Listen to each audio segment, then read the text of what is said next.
तो दोस्तों, आप सभी का स्वागत है आपके अपने channel the comic book reader में। और आज के हम लोग पढ़ने जा रहे हैं एक दिन की मौत सुपर कमांडो ध्रुव की कॉमिक की पार्ट 3। हमने इसके पार्ट 2 में 20 पेज तक पढ़ लिया था, तो अब हम 21 पेज से रीडिंग स्टार्ट करते हैं। ध्रुव ने चकित होने के बावजूद यह सुनहरा मौका नहीं खोया, क्योंकि भुजंग एकदम किनार पर खड़ा था और अब गिरने की बारी उसकी थी। यह क्या, भुजंग ने ऐसा क्यों किया? इसकी जरा सी गलती न ध्रुव बच गया। शेट, कोई बात नहीं, मैं वैसे भी इस छोकरे को इस तरीके से मारना नहीं चाहता, क्योंकि इसको मारने वाला तो कोई और है, और वे है इसके अपने लोग। हिलना नहीं कैप्टन। ध्रुव मुड़ा और उसको अपनी जिंदगी का सबसे करारा झटका लगा।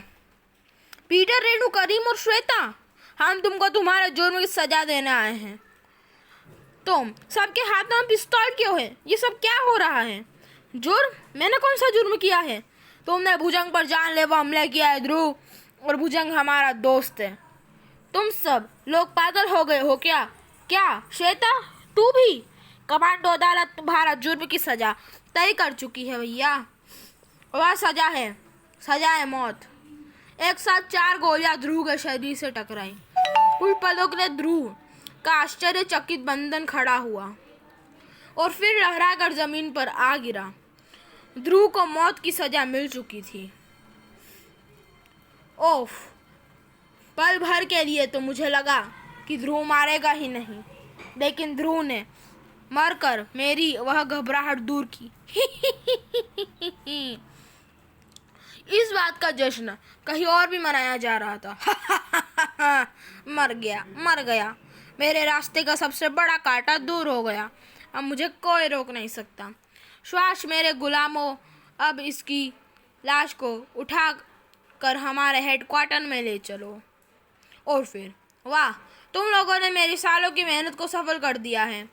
अब बॉस मुझे मालामाल कर देंगे। मैं सारी दुनिया खरीद लूँगा। अब मुझे मास्टर से संपर्क करके यह खुशखबरी सुनानी चाहिए।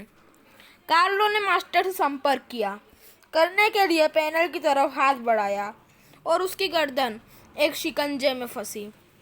साथ ही एक सर्द आवाज़ उसके कानों से टकराई।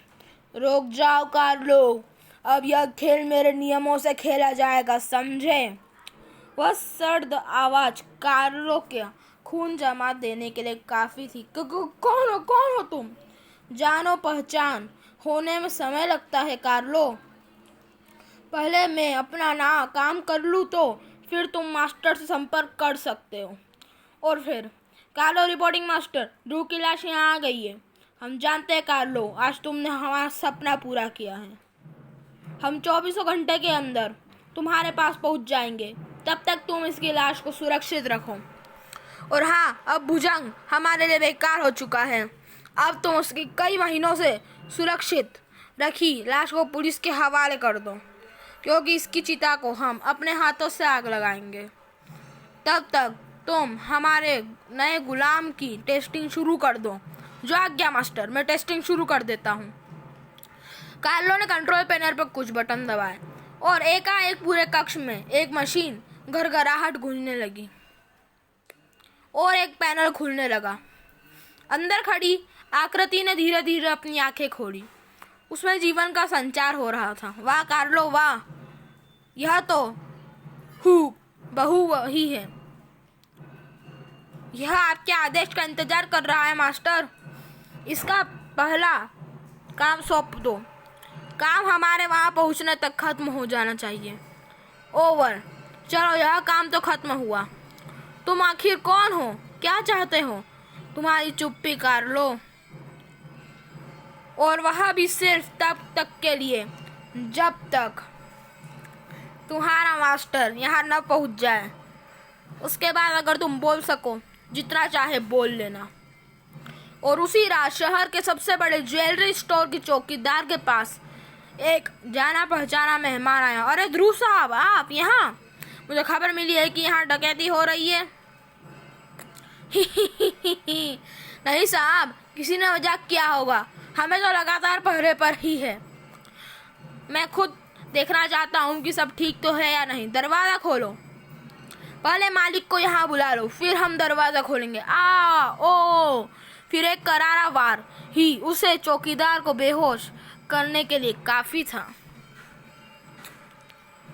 लेकिन बेहोश होते होते भी उस चौकीदार ने अलार्म बटन दबा दिया और पास के पुलिस स्टेशन में, साहब झावेरी ज्वेलरी स्टोर्स में कुछ गड़बड़ हो रही है सर।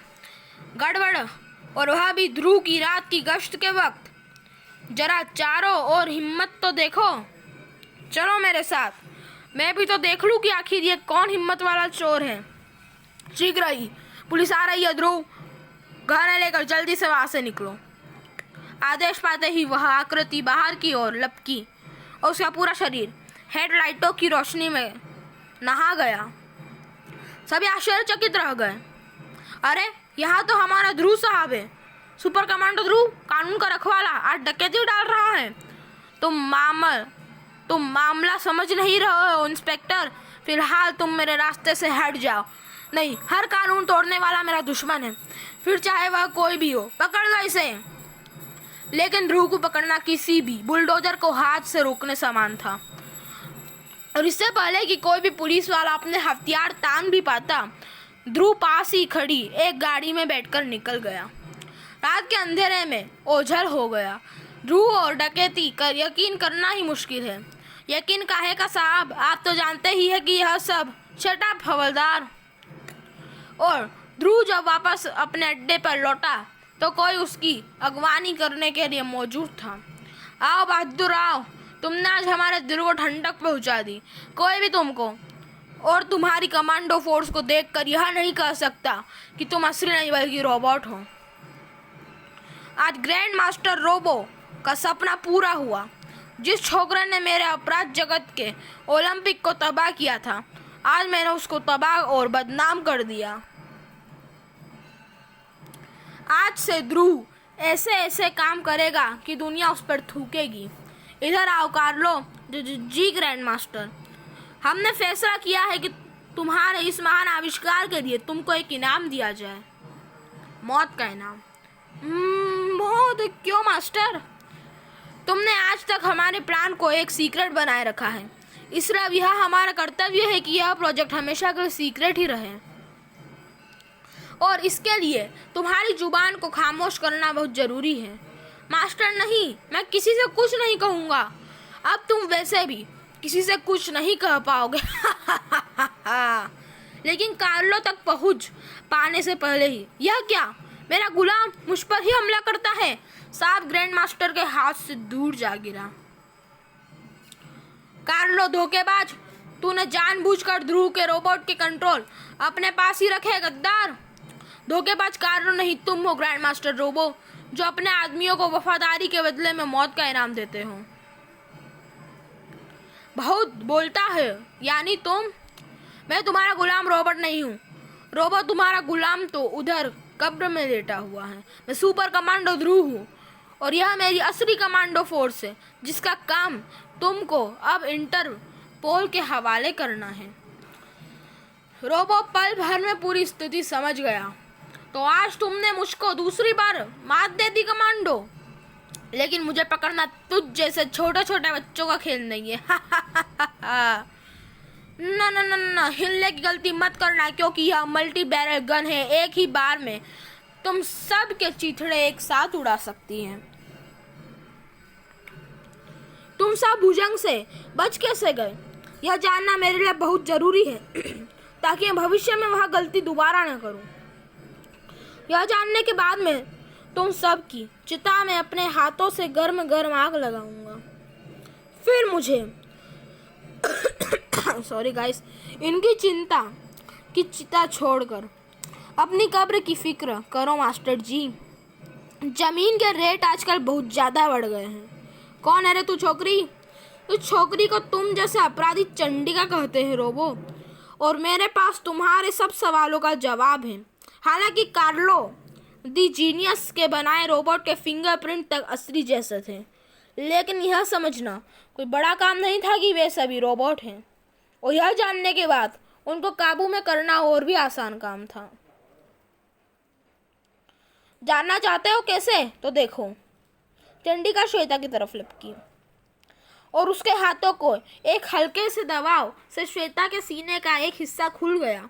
यह रहा तुम्हारा एक रोबोट, और इसका फ्यूज निकालते ही यह बेजान हो जाएगा।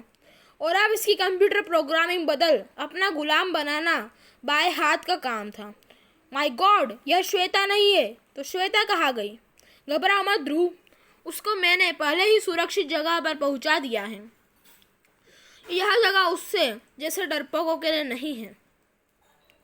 तुम्हारे भुजंग को मैंने इस तरीके से अपने कब्जे में किया और उसके कंप्यूटर कंट्रोल में जरा सी हेराफेरी करने से वह तुम्हारे बजाय मेरा गुलाम बन गया। उसके बाद पीटर, करीम, रेनू और श्वेता को आज़ाद कराने का काम भुजंग ने किया। अब तुम्हारे सारे रोबोट कैद में हैं और असली कमांडो फोर्स आज़ाद है। तो मेरा प्लान ध्रुव से ज़्यादा तुमने बिगाड़ा है। तूने ग्रैंड मास्टर रोबो का प्लान तो चौपट कर दिया, पर अपनी मौत की दावत दी है छोकरी। अब सबसे पहले तू मरेगी और बाद में ये सब। असावधान चंडिका को रोबो के हाथ का वार काफी तेज लगा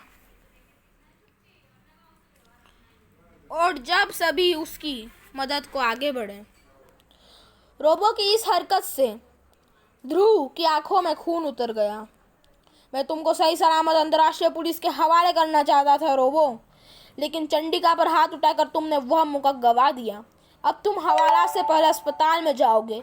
कमांडो फोर्स ध्रुव की मदद करने के तैयार थी, लेकिन ध्रुव को मदद की जरूरत ही नहीं थी। क्रोधित ध्रुव का सामना तो शायद पागल हाथी भी नहीं कर सकता था, लेकिन क्रोध में आदमी सोचने समझने की शक्ति खो बैठता है ना, इसलिए उसको आने वाले खतरे का आभास नहीं हुआ। वैसे भी वह उतना कुछ नहीं जानता था जितना कि कार्लो को पता था। ध्रुव, ग्रैंड मास्टर का बदन गर्म हो रहा है, उससे दूर हटो, हट जाओ। लेकिन यह चेतावनी क्रुद्ध ध्रुव के कानों तक नहीं पहुंची और इससे पहले कि बहुत देर हो जाती, कार्लो आगे लपका और उसने ध्रुव को पकड़कर दूर फेंका, एक तरफ धकेल दिया। ग्रैंड मास्टर का बदन अब ट्यूबलाइट की तरह चमक रहा था और अगले ही पल एक कर्णभेदी धमाके के साथ ग्रैंड मास्टर के चितड़ उड़ गए और साथ ही साथ सारे रोबोट के बदन में भी धमाके होने लगे। कुछ ही पलों में सब शांत हो गया। यह क्या? ग्रैंड मास्टर रोबो खुद एक रोबोट था। कार्लो, तुम ठीक तो हो ना? ग्रैंड मास्टर तो कहीं दूर बैठा है ध्रुव, यहाँ पर तो उसने अपना रोबोट भेजा था। यह बात मुझे तब समझ आई जब मैंने उसके बदन में चमकता देखा, और चूंकि इन सब रोबोट के कंट्रोल इसी ग्रैंड मास्टर के बदन में लगे हुए थे, इसलिए वे भी साथ ही खत्म हो गए। मुझे मेरे किए की सजा मिल गई। मुझे खुशी सिर्फ इस बात की है कि मैंने तुमको जिंदा बचा सका। यह दृश्य कहीं दूर बैठा दिलचस्प खिलाड़ी देख रहा था। इस बार तो तुमको कार्लो ने बचा लिया छोकरे, लेकिन अगली बार मैं तुमको जल्द ही ऐसी जगह ले जाकर मारूंगा जहां पर कोई पानी पिलाने वाला भी नहीं होगा। और उधर कार्लो, ओह यह तो मर गया। हम कुछ कर भी तो नहीं सकते थे ध्रुव। अगर आज तुम यहाँ न होती चंडिका, तो हम सब मौत की नींद सो रहे होते। मुझे तो यह सारा खेल तब समझ में आया जब इन चारों ने मुझ पर नकली गोलियां चलाई। मैं उसी क्षण समझ गया कि अब मुझको भी मरने की एक्टिंग करनी पड़ेगी। इसके अलावा और कोई चारा भी नहीं था ध्रुव, वरना हम यह कभी नहीं जान पाते कि हमारा षड्यंत्र रचाने वाला कौन शख्स है। लेकिन तुम इस झगड़े में कैसे फंस गई? बस वैसे ही जैसे तुम फंस गए। मुझे तुरंत समझ में आ गया कि यह कोई आदमी नहीं बल्कि रोबोट है। उसके बाद मेरी इलेक्ट्रॉनिक्स की जानकारी काम आई। फ्यूज निकालने ही भुजंग का मशीन बंद बेजान हो गया। फिर मैंने उसी कंप्यूटर प्रोग्रामिंग को बदलकर उसको अपना गुलाम बना लिया। वही मुझको अपने इस अड्डे तब लाया। अड्डे से बाहर ही मैंने भुजंग के आदेश देकर रेणु, पीटर और करीम को मुक्त करा लिया। कार्लो को इसकी भनक भी नहीं लगी। उसके बाद भैया को नकली गोलियों से मारना और रास्ते में उसको सब कुछ समझा देना तो मामूली काम थे। किस सोच में पड़ गई चंडिका। कुछ नहीं, लेकिन तुम लोग जल्दी बाहर आओ। श्वेता बाहर डरी बैठी होगी। उस बेचारी को तो यह समझ में भी नहीं आ रहा होगा कि ये सब क्या है। लेकिन तुम कहाँ चल दी चंडिका, सुनो तो। लेकिन चंडिका चली गई। हम यह शायद कभी नहीं जान पाएंगे कि आखिर यह चंडिका है कौन। और फिर बाहर, भैया भैया तुम लोग कहाँ चले गए थे? मुझे एक गंदा आदमी यहाँ उठाकर ले आया था। बस बस चुप हो जा, चुप हो जा। अरे अब क्यों रोती है? अब तो सब ठीक हो गया है। मैं कल स्कूल नहीं जा पाई, आज भी नहीं जा पाऊंगी। टीचर मारेगी? अरे नहीं मारेगी, मैं एप्लीकेशन लिख दूंगा कि मेरी बहन जंगल में गुम हो गई थी, ढूंढने में 2 दिन लग गए। सच लिख दोगे ना? लेकिन वह लड़की कौन थी भैया जिसने मुझे बचाया? यह जानने के लिए मैं भी कुछ भी कर सकता हूँ श्वेता, लेकिन मुझे शक है कि अगर मैं उससे पूछूंगा भी तो भी वह मुझे यह रहस्य नहीं बताएगी कि आखिर कौन है वो। सच, आखिर वह कौन है। समाप्त। तो गाइस ये वाली कॉमिक यहीं तक थी और आज हमने इस कॉमिक को पूरा फिनिश कर दिया है। तो अब मैं अगली ही कॉमिक जल्द ही लेकर आऊँगा। तो प्लीज़ चैनल सब्सक्राइब कीजिए, वीडियोस को लाइक कीजिए, शेयर कीजिए। धन्यवाद।